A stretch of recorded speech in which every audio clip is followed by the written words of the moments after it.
Hi, everybody, and welcome back to Atlas Debate Resources. In this episode, we'll be concluding the series on the UIL LD manual. Again, if you would like to have this manual for yourself, please click the link in the description below. In this video, we're going to be covering the other various case styles that I've encountered that are very common and you can build off of and around. It's going to be a little bit beefy, a lot of discussion. However, I hope it helps and maybe gives you some ideas for your own cases. It kind of shows you the ins and outs as well. So the first style is going to be what I call the brief-based case. This is usually your Baylor briefs, your forensic files, things like that. These can also be used for any style of resolution. And they use lots of contentions and subpoints, and they don't heavily expand on value and criterion. Brief-based cases are very CX-like. Their main strategy and focus is to put lots of evidence on the flow, lots of statistics, and kind of overwhelm the opposing side. It's usually better in the affirmative because you have more time since you don't have to attack in the same speech. However, it's also just as valid in the negative if you would like to take up the affirmative time to attack every little thing. Little other notes, they usually have poor links because it's lots of little evidence, lots of little cards. They're typically very centered around US based ideas. So they're very strong if you want to just overwhelm your opponent with evidence. If you just think this way, if you're much more of a statistic, brief style person, this can help you. On the downside of things, because there's so much evidence already just put forth in the case, you don't have as much room to kind of build off of later, if that makes sense. And what I mean by that is because you've made every claim possible in your case, you can't drop that claim later. It's already there and available. There is a healthy medium between having too little information that you have nothing to build off of and having way too much information that you're kind of restricted in what you can build off of. So again, use this as this is how you like to write. However, I don't always recommend it. It's good for beginners because it's very understandable, very how-to-ish. However, as you go on in your career, I'd recommend dropping this style of case. Next would be the poison the well case. This is most commonly used in the affirmative position. It can be used in the negative. However, we'll talk about why it's kind of weak as we move forward. This can also be used in any type of resolution. And what's special about this case is that you're going to provide evidence, whether it's observations or contentions, and you're going to say, I know the negative or the affirmative. I know my opponent's going to make this claim. Here's why this claim doesn't work. They are very common in the fall semester, the fall topic, because we kind of get to hearing the same argument over and over and over again. People aren't as competitive. So you can just go ahead and say, well, I know my opponent's going to say this. You can't buy this. But you just want to be careful with it. As I said here, while it is the most commonly used on AF, and it can be a great AF strategy later on, the actually case designed around poison the well can be pretty weak because you put all this evidence out here saying the negative is going to make this claim. Well, if the negative never makes that claim, then you just wasted all that time building up all that evidence. So it's a great strategy for later on. So once your opponent reads their case, you can say, I already know my opponent's going to make this claim. Here's why it's wrong. It may not be as great as for case building, so just be careful. It can be pretty good if you know there's a certain claim that might be made about yours. So, for example, if you already know there's a weakness in your case, if you put forth some kind of evidence or framework that says that weakness can't be addressed, that's a much better poisoning the well. So, just like you're going to learn, not just in debate and life, there's a happy medium, a fine line, a middle ground you've got to meet. So, just be careful with this case. It's one of those things where it's better to have just cards that poison the well, not a whole case. Moving on to the resolution analysis case. This is actually, this is kind of embarrassing to admit now, but this is what I use the most, especially the sophomore and junior, mostly because I thought I was cooler than I was. I thought I was I was definitely a nerd, and that's why I like this one so much. Not that I'm saying don't use it. It's still a very strong case, and right now the general theme, especially higher up in state and especially outside of UIL, goes with this type of topic. And basically, what you're doing is you're going to be using lots of observations, lots of semantic arguments, and you're just kind of showing what the resolution wants. It's all about the framer's intent. Um, it's usually best for the negative overall, because what you'll do is you'll take the resolution and you will word it and you'll rework it and frame it to where the affirmative has less ground. But you can do it in the affirmative as well. Um, it requires lots of definitions and lots of explanations. So, a great strength is that you are going to spend a lot of time analyzing, a lot of time connecting with your judge and not just reading off of cards. Downside is that it can be very easy to prove you're not actually addressing the resolution. Um, if you're analyzing it, just discussing it, then you may not actually be proving anything like it's asking you to prove, and you may not be negating anything like it's asking you to negate anything. So if you're going to run this style of case, make sure you are very clear that your analysis supports your position, and here's why. Um, this is one I don't recommend for beginners. It usually takes a little bit to get into. So build yourself up there, and definitely make sure that if you're going to run this style of case, you're very well read on the philosophies and concepts you can improve in your analysis. Moving on to be the framework case, similar to the analysis one, but a little bit different. So instead of actually analyzing the resolution, your entire job in this case is framing the resolution. Um, like we've talked about in countless videos, something that makes UIL LD unique is that you create your win-loss, you create your voting issues as you go. There's no set kind of win or lose concept. No, if you drop this, you lose. Whereas with a framework case, you create that win-loss just off the bat in your case. It's usually characterized by an observation that says if the negative can't prove this, or if the affirmative can't prove this, then they lose, they give up. And they're going to ask you in CX, do you agree with this, so on and so forth. This is a case style that is usually much stronger on the affirmative. The negative can put forth opposing framework, but ultimately the framework the judge will be looking for the most and listening to the most is the affirmative position, because they have that burden of proof, which requires a framework. The framework is usually established in the observations. It can be done elsewhere. I personally always did in the observations, but where you do it is up to you. Just make sure that you have it clearly defined and clearly explainable. The biggest weakness of the framework case is once you create this framework, it can either A, be lost. The negative can show or the affirmative can show that they meet this framework better. And B, there's also always the claims of abuse. I hated claims of abuse because in debate we're here to discuss education, and the abusive concept makes it more of a competition. But it is also just as valid. If your framework is too overpowered, if it's too specific, then you're taking away so much ground that there can't be a debate. So make sure you're careful with that, and make sure you're prepared to prove that your framework is still open, still debatable. Like I said, everything's a fine line, everything's a middle ground. Next is the morality case. Um, I'm going to be honest, it is my least favorite case. Um, I actually despised it when I came across it. Um, not to be too harsh. It requires the value of morality. So the value must be, I value this because I value morality. It's very common. In fact, it's probably the most common, even more common than the foundation case. And like I said, it's kind of the worst case. I'm kind of dissing on it in this on my briefs. It usually is very little evidence, and the evidence is usually biased. It's good in the concept that it's very strong, and it opens you up to a lot of argumentation because morality is just so wide; it can be discussed on anything, and your criterion is going to prove and talk about what's morality. However, ultimately, morality cases lead to a discussion that has very little to do with the resolution. You usually start talking about what makes something moral. So just be careful. If you're going to run a morality case, make sure that you stay on topic and you stay on resolution. In addition, you're going to need a lot of evidence to prove that your morality is the highest morality and that it can be achieved by your position of the resolution.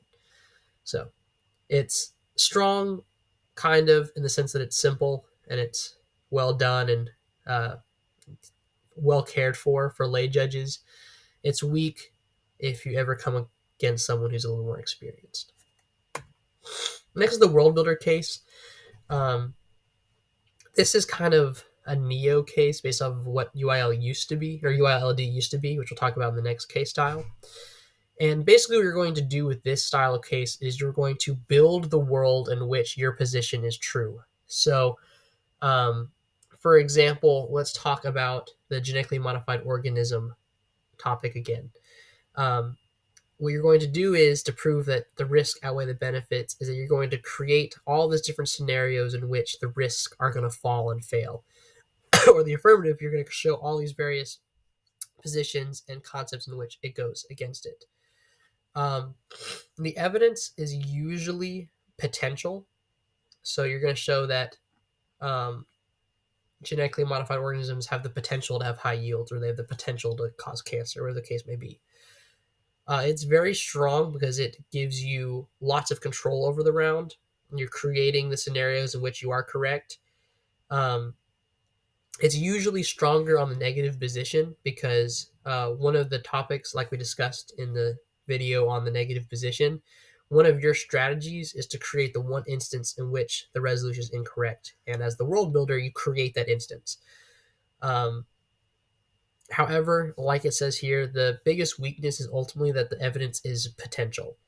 Um, Argument I used all the time was potential evidence is great, potential concepts is interesting. However, ultimately, we can't make a decision on what might happen, only what will happen and what has happened. So you have to be very, very adamant that your potential issues outweigh potentially already benefits or already risks. Um, Moving on is the real world case. Um, this is kind of a CXy one, not exactly. Basically, instead of building the world in which you win or you lose, you show what actually happens in the real world. So instead of showing potential evidence, you show, okay, this is what's actually happening. GM foods don't have any actual proven causes of cancers, just theoretical.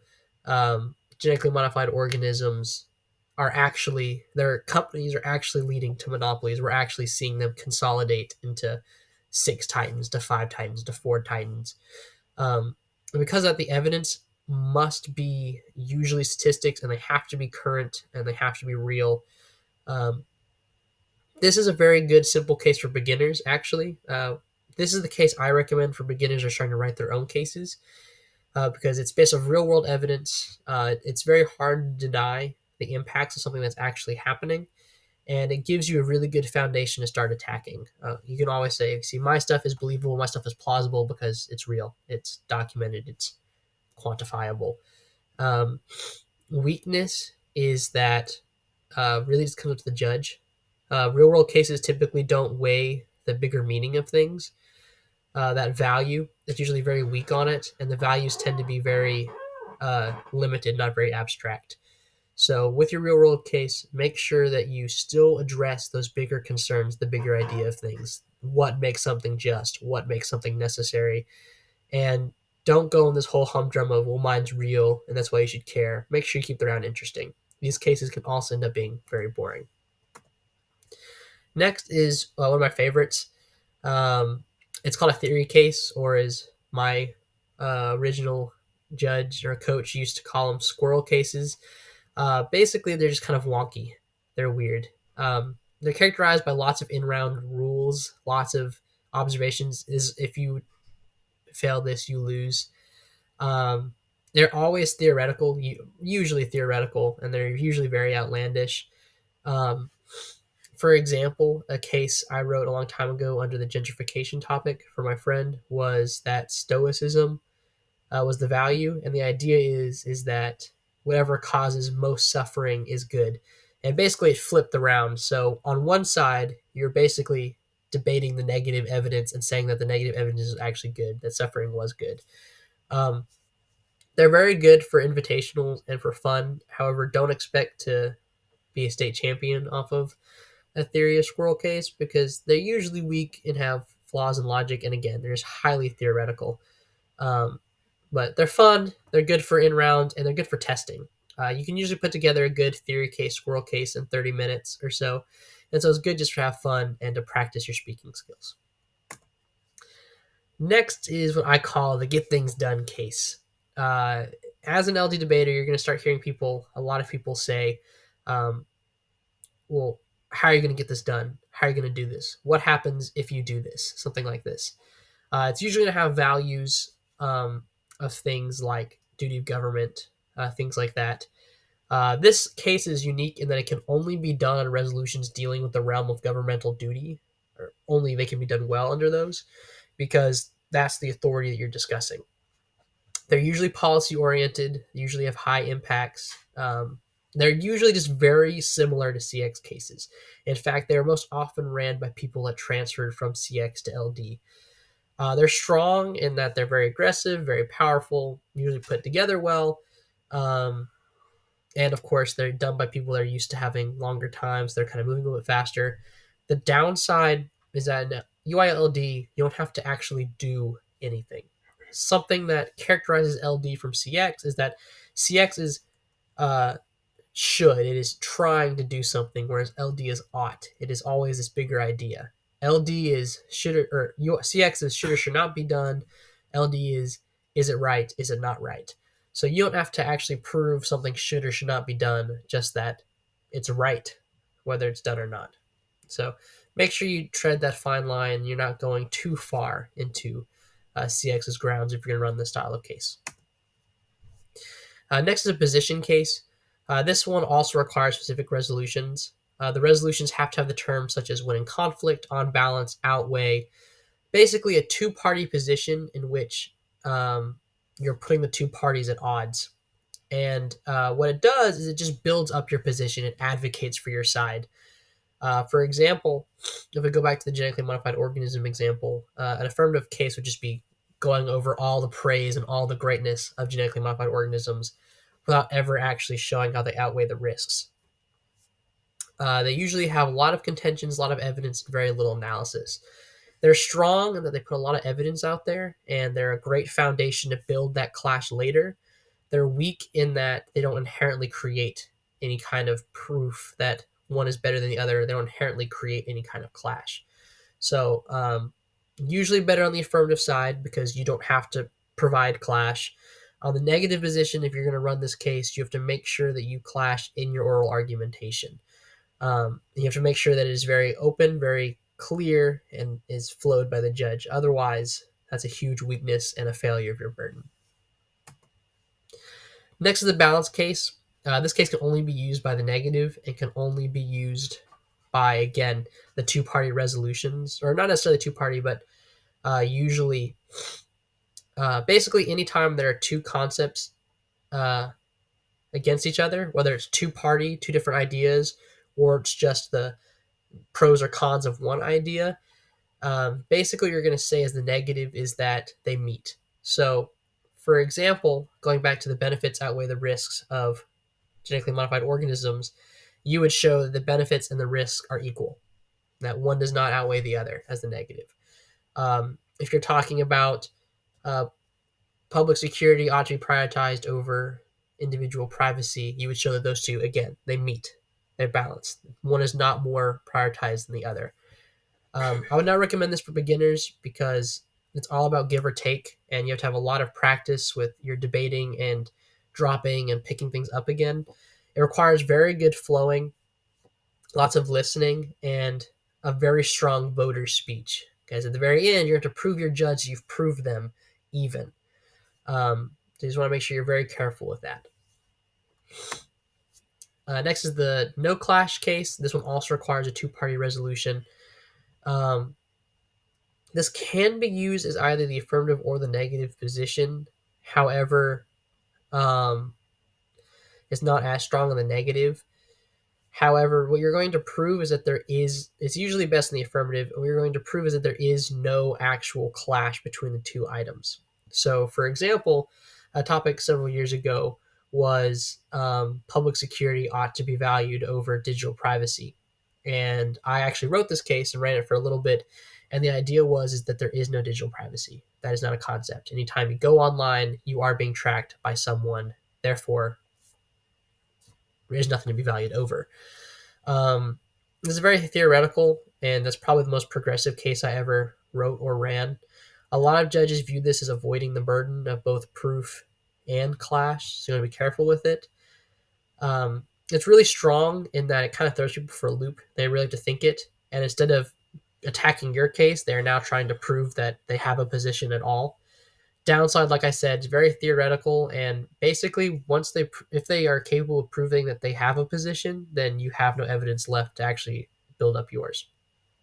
Note here that no clash cases are not critiques, and we'll cover critiques in a little bit. Next are justification cases. They are best used in resolutions that use the form of the word just. So something is justified, something is just. It can be used on any resolution as a purely defense case. But basically, all you're doing is that you're going to justify your side, but not necessarily support it. Another name for this case is the necessary evil case. So, for example, a few years back, we had the gentrification is just case. A lot of people disliked it. A lot of people did not like it because a lot of people have been affected by gentrification. And a very common case style was, instead of proving gentrification is actually just, people, or is good or moral, they just prove it's justified because people were spending their money doing what they chose with their individual liberty, or it was justified because the ends made the means okay, things like that. Um, Evidence is usually very flexible, and it relies very heavily on analysis and observations because you're proving what makes something just, what makes something right or wrong. You're kind of playing devil's advocate with this case. You want to be careful. This is something I would only recommend for very advanced debaters and for debaters that are not afraid to potentially offend somebody.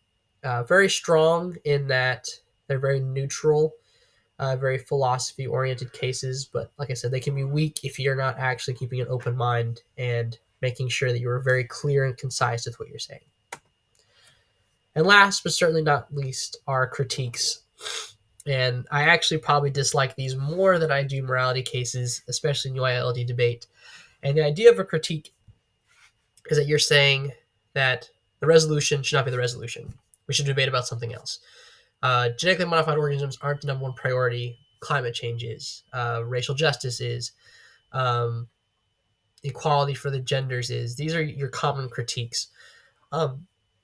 They don't also have to be an absolute resolution change. That's something that makes it unique from a CX, or is you could just say it could be a single word. So, for example, going back to the gentrification is just case, there were people that ran critiques before they changed the topic that year that said just needs to be changed because it is just never just. And it's great because it creates a whole new sense of debate. However, your biggest weakness is that you're not addressing the resolution, and it's not fair for the opponent who came there fully expecting to learn and debate over that topic to try and debate over something else entirely. So once you put that out there, you have to be very persuasive to the judge that it should be flowed and it should still stand. With that comes to a wrap on all the various cases and my UIL LD manual. Again, if you would like to have this manual for yourself, please click the link in the description below. I hope this helped. I hope it wasn't too much in the Robert E's and my words specifically. If you ever have any more questions or like some help, please reach out. I have my contact information on my Instagram, on here, my email account, all over. Again, I really hope this took a burden off of your shoulders. If it did, please like, share, comment. If there's anything you'd like to see some more of, maybe there's a specific thing in this manual you'd like a whole separate video on to expand on, please leave a comment below. I can only help y'all as much as you tell me what you need help on. With that in mind, I thank you for your time today, and I thank you for watching the series.